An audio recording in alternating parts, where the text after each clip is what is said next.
Nia lived in a small village called Andu, where traditions shaped every life. In her village, people followed old customs. Girls obeyed their elders, while boys became warriors. Long before Nia was born, her parents decided her future. She would marry Omari, a strong and respected man. Everyone in the village praised the match, calling it perfect. But inside, Nia felt a quiet sadness.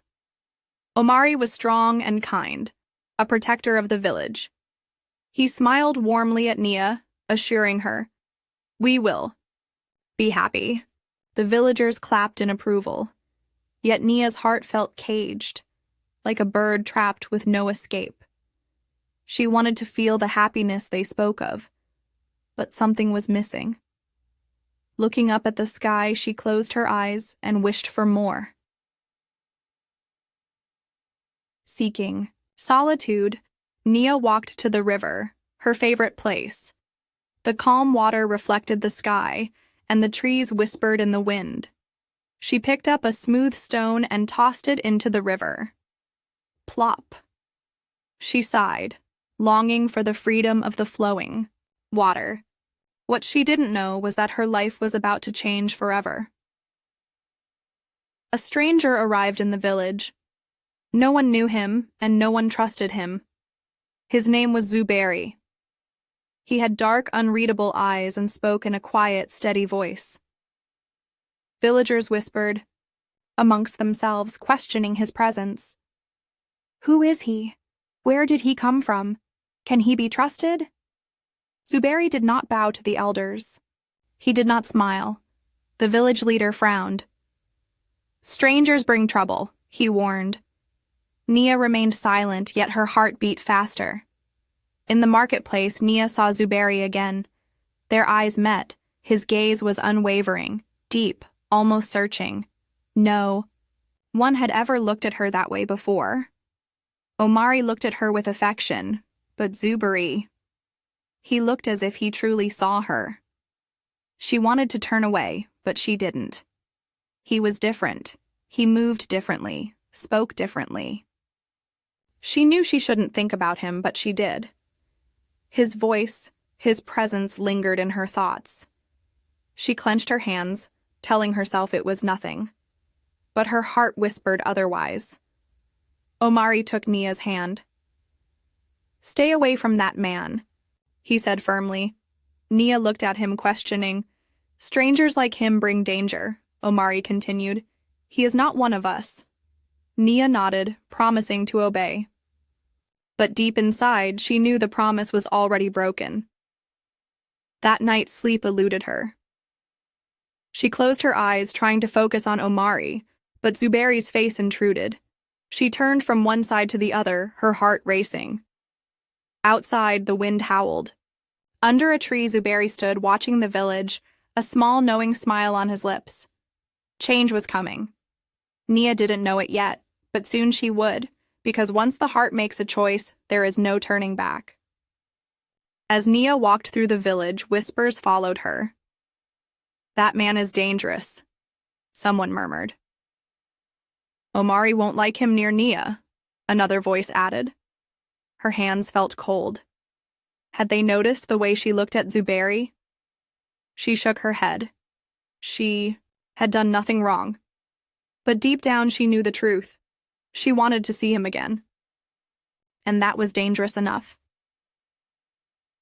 That night, Nia went to the river, telling herself she only needed fresh air. But when she arrived, he was there, waiting. Zuberi stood by the water, silent, watching her. You followed me, he said, his voice steady. Nia shook her head. No. He stepped closer. Then why are you here? Her lips parted, but no words came. She didn't know, or perhaps she did. The night was still, only the river and their breaths filling the silence.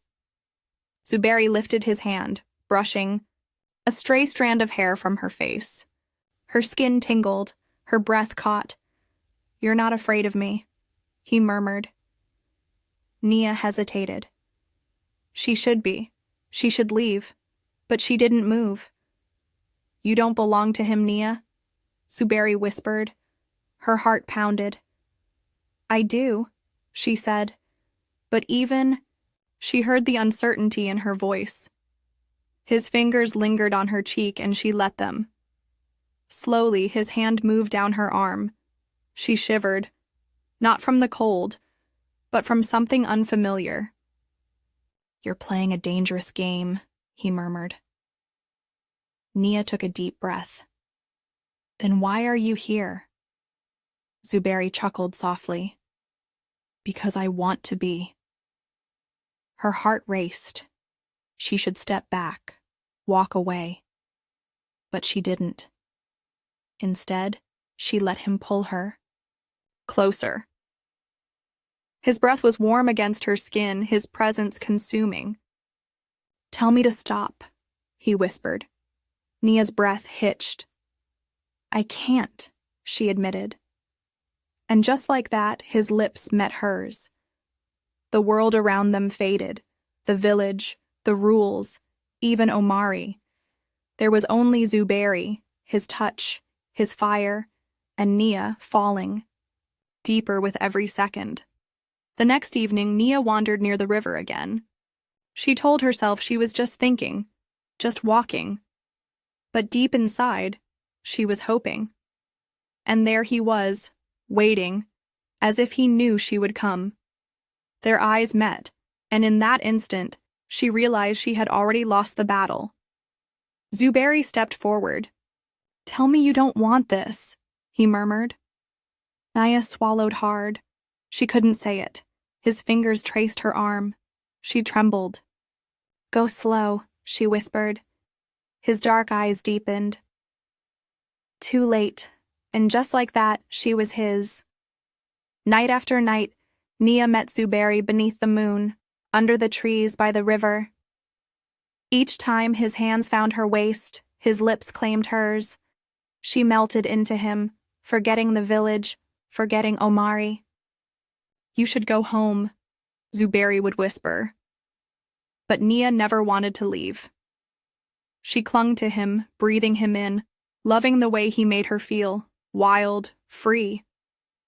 But deep in her heart, a shadow loomed. She was promised to Omari. And secrets never stay, hidden forever. Omari watched her closely. She smiled at him, but something was different. Her words were there, but her mind was elsewhere. "Are you happy, Nia?" he asked. She nodded too quickly. "Yes, Omari, of course." But inside she was drowning in her own lie. Omari reached for her hand. She flinched.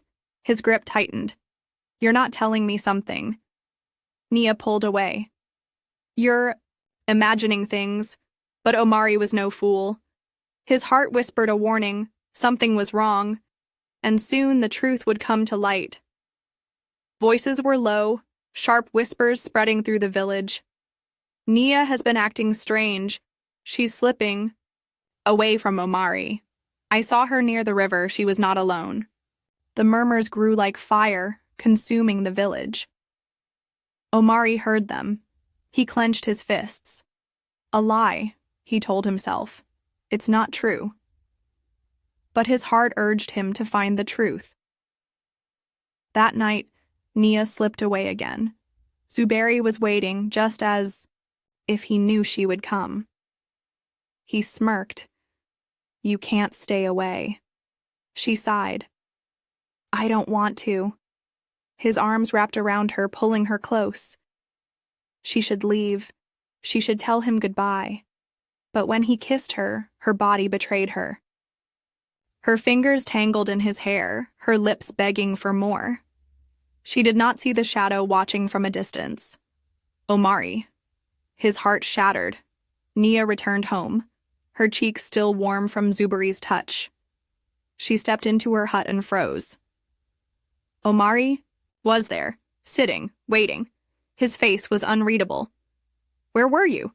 he asked, his voice low. Nia's breath caught. "Don't lie," he interrupted. The air was heavy, thick with something dark. She met his gaze, and for the first time she saw the storm within him. Omari stood, stepping closer. "Tell me, Nia," he whispered. "Tell me you haven't given yourself to another man." Her body turned cold. Her lips parted, but no words came. Omari's jaw clenched. "Say it." She opened her mouth. She could lie. She could save them both. But her silence was louder than the truth. Omari's breath shook. His eyes burned. Then a shadow moved in the doorway. Zuberi. Omari turned, his body stiff, fists tight. Zuberi stepped inside, his face too calm. "You were mine first," Omari growled. "She belongs to me." Zuberi smirked. "She does not belong to anyone." Air snapped. Omari lunged. Zuberi did not step back. Fists collided. Breathless grunts. Heavy blows. Blood. Nia screamed, "Stop!" But they did not hear her. They only heard their own rage. Omari's breath was ragged, blood dripping from his lip. He turned to Nia, his voice shaking. "Choose," he said. "Him or me." Nia's heart stopped. She looked at Omari, her past, her duty. She looked at Zuberi, her fire, her passion. Her heart screamed one name. Her mind whispered another. She took a shaky breath, and then Zuberi laughed, a cruel, dark laugh. Nia stood frozen. Omari's chest rose and fell, heavy with anger. Zuberi wiped the blood from his lip, but his smirk did not fade. "Say it, Nia," Omari whispered. "Who do you choose?" Nia's hands trembled. Her heart screamed one name, but her lips would not move. Omari's eyes burned into her, waiting, hoping, breaking. Then Zuberi chuckled, a deep, cruel sound. "Everything changed. You think she was yours?" Zuberi's voice was slow, sharp. Omari's fists tightened. "She was mine first," Zuberi said, stepping forward, his dark eyes cold. "No, she was never yours. She was just a piece of my revenge." Nia's breath caught, her body turned cold. Omari frowned. "What are you talking about?" Zuberi's smirk faded, his voice dropped lower. "Your family, Omari," he whispered. "They destroyed my village, killed my people, burned my home."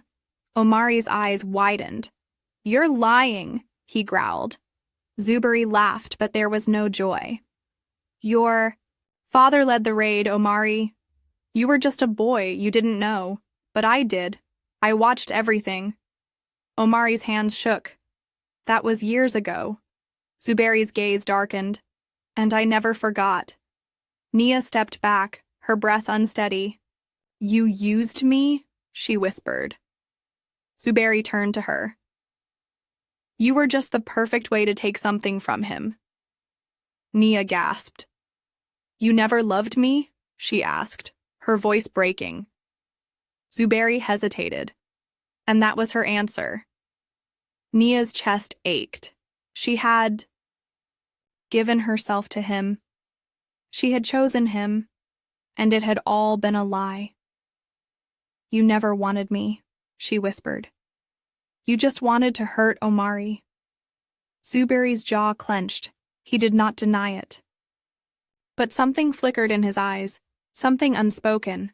Omari's fists curled. "You planned this all along. You are a coward," Zuberi smirked. "And yet, I have what you wanted." Omari roared, lunging forward. Nia screamed, "Stop!" But this was not just a fight over love anymore. This was a battle of revenge, rage, and ruin. Omari threw the first punch. Zuberi did not flinch. He caught it, twisted Omari's wrist, threw him to the ground. Omari grunted, rolling back to his feet. Nia's hands flew to her mouth. "Stop! Please!" They did not hear her. They only saw red. Omari grabbed a stone, swung it. It hit Zuberi's temple. Blood trickled down. Zuberi growled. He tackled Omari. To the dirt. Fists flew, breathless gasps, struggling bodies, and then, one knife, one mistake, one final blow, and someone stopped breathing. Nia gasped. One man lay still. His chest did not rise. His fingers twitched, then stopped. The other stood over him, blood on his hands, breath heavy. Nia ran forward, falling to her knees. Her fingers touched the lifeless body. Tears blurred her vision. This was not love. This was not fate. This was a tragedy. She looked up at the man who still stood. Her lips trembled. What have you done? But she already knew, because now, one of them was gone forever. Nia knelt beside the body, her hands shaking. The world felt frozen, silent, cold. Blood stained the earth. A life was gone. She looked up at the man who still stood. His breath was heavy. His eyes were wide. His hands were stained red. Zuberi, she whispered. He did not speak. Her fingers touched the face of the man on the ground. Tears blurred her vision. Omari? His lips were slightly parted. His chest did not rise. His skin was growing cold. Nia sobbed. Zuberi had taken everything. And now, her heart would never be whole again. Nia lost everything. Her love, her home, her future. But is this truly the end? Or is her fate still unwritten? What should Nia do next? Comment below. Should she seek revenge, find Zuberi, or start over? See you in the next video. Subscribe now for gripping stories that keep you on the edge of your seat. Like and share to keep African storytelling alive. Turn on notifications. Don't miss a single tale.